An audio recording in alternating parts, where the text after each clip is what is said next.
if you told me probably 2 or 3 years ago I'd be standing here in front of a church saying a testimony, I would have laughed at you. To the point where I think usually when David and Jen used to come and visit us at home, we would quickly hide away all of our alcohol and booze and like, quick, get away, they're coming over. You know, but now I'm like, now I understand. So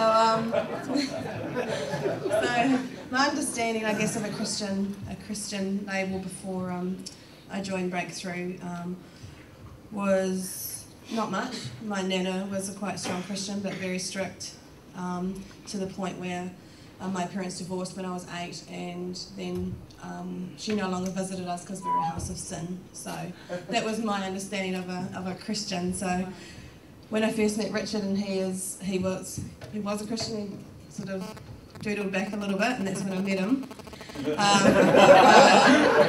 Okay. That's another story.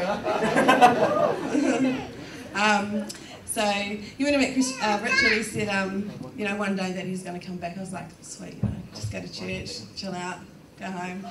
No big deal, because I didn't understand the whole concept, I guess, of it. So, yeah, going on, we started to do everything backwards. We had our children out of wedlock and everything, but the family was fine, and we just carried on. This is life. And then we sort of got to a bit of a rut, I guess, that, you know, the conversation coming up to the weekend was, what beer's on special, where are we going to go buy it from, you know, and it was like, this is just going nowhere.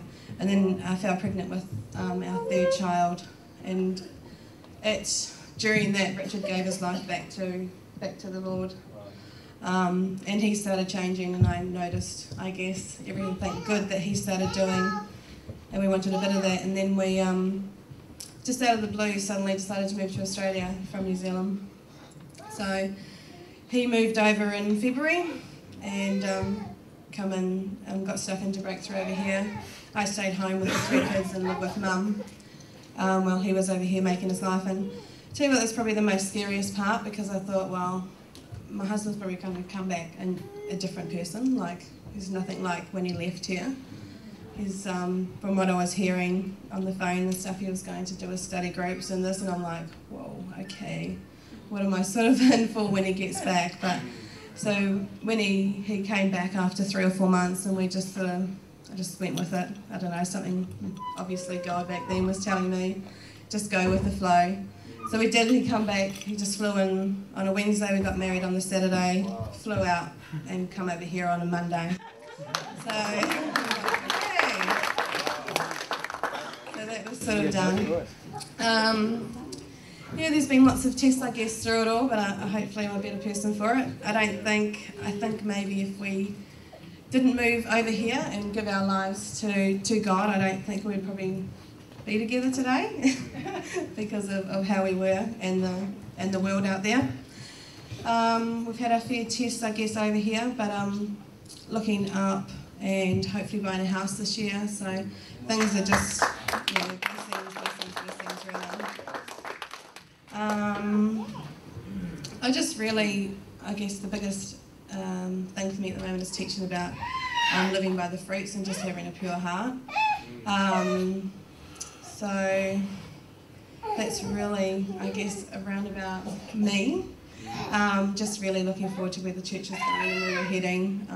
We've just got an awesome family here. I've got my real dad here, and that's it. So it's good to have a solid group of family and friends here that feel like my family and friends. I don't miss them all so much at home, but sort of do. Miss my mum. Forgiveness has been a huge thing, part of my walk for me. So I guess it's just so testing all the time, and I just want to just say keep on going on, and you feel like you get knocked down and knocked back up again, but just, you know, get back up and keep on walking and just march forward, and you know, yeah, just I guess keep on going. And he says, he said, well, one thing that I heard is God wants his people to walk in kindness and humility, not ignorance and pride. So I'm just going to try and live by that.